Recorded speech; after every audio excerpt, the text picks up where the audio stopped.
Hello, my name is Chuck, and welcome to Crafting for Keeps Home Edition. This month, we're making fall-themed glass jar luminaries. Let's take a look at what you'll need. First, a jar. I recommend a smooth glass jar without any branding or ridges on its surface. Next, you'll need leaves. You can use fake or real leaves. Just make sure they're pliable so they'll lie flat and bend around your jar. Fabric leaves can be ironed or steamed for this, and real ones can be soaked in water and patted dry. Next, you will need your adhesive medium. I'll be using Mod Podge today. This is recommended to use as it has a sealer in the formula and helps prevent yellowing and flaking over time. If you don't have this or can't get it, you can make a kind of DIY solution out of 3 parts regular white PVA glue, such as Elmer's glue, and 1 part water. Next, you'll need a brush with which to apply your medium, although you should also be prepared to get your hands messy. We also have some raffia grass ribbon to help decorate the top when we're done. We have 3 different colors, although we will only be using 2.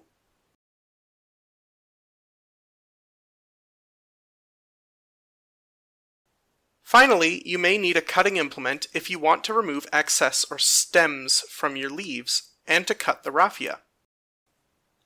To get started, make sure your jar is clean and free of any dirt, grime, adhesive, or grease. Alcohol prep pads or regular soap and water are a great way to do this.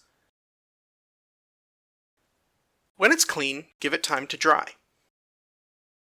When your jar is ready, start off by brushing your medium onto a patch of it.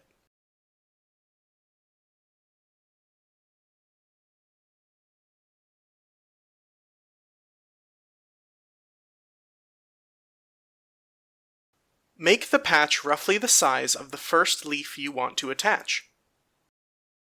These mediums dry more or less clear, so it doesn't have to be perfect.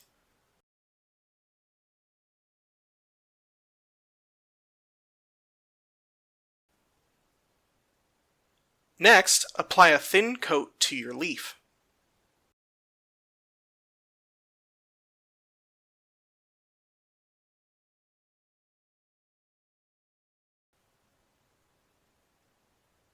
As I learned, you can't apply the leaves to the jar until both coats of adhesive are almost completely dry and very tacky. Applying your leaf while the adhesive is wet will only cause the leaf to peel right back off.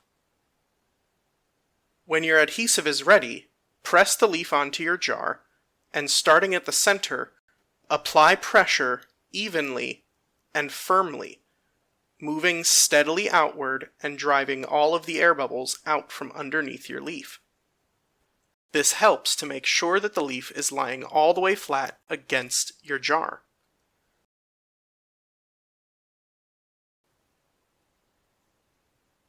Once you've gotten your leaf to stick, give it a bit to dry all the way. After the leaf is dry, brush a light coat over the whole area. This helps to seal the edges flat against the glass.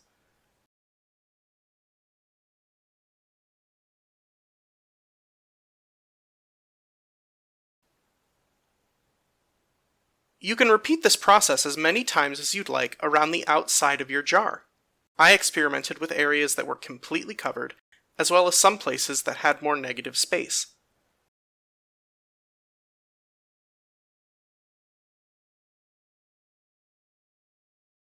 I also made some leaves perfectly flat against the glass, while some others were less neat, their edges irregular and lifted. These imperfections can lend a rustic feel to the overall product.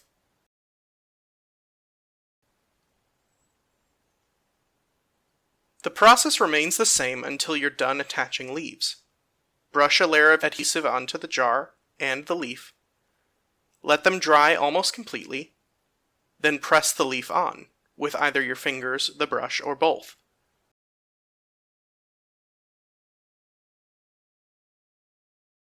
Let that set for another 5 minutes, then brush a thin layer over to seal. I put this final coat of sealant over the entire jar, just to cover up any mistakes that I had made and to make sure all the leaves held in place. When all your leaves are set the way you like them, you're ready to tie on the raffia. Measure out 2 lengths of the grass ribbon, about long enough to wrap 3 times around your jar's top. During this step, I liked the way it looked to unfurl one of the raffia strands and leave the other tightly grouped. If this looks good to you, you can do it too. Simply peel back the folded edges very gently down the whole length of the ribbon. When you have your ribbons the way you like them, and you have them the correct length, the next step is to wrap it around once, twice, and tie it in a simple crossover. We'll be tying a proper bow soon to make it look good, but for now, we just need to hold the first ribbon in place while we wrap the second. Repeat the wrapping and the crossover knot.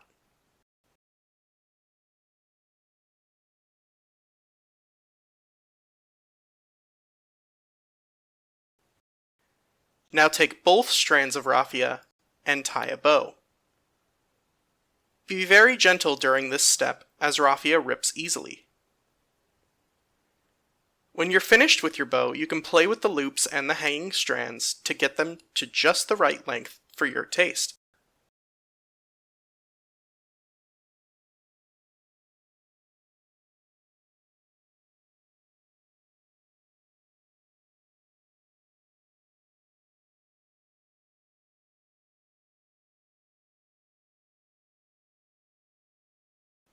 Once you're satisfied, the only step that remains is to add your candle and try it out.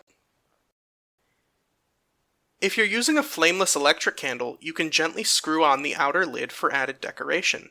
The lid is not advised with real candles, as flames can heat the lid, or even pose a fire hazard with the raffia.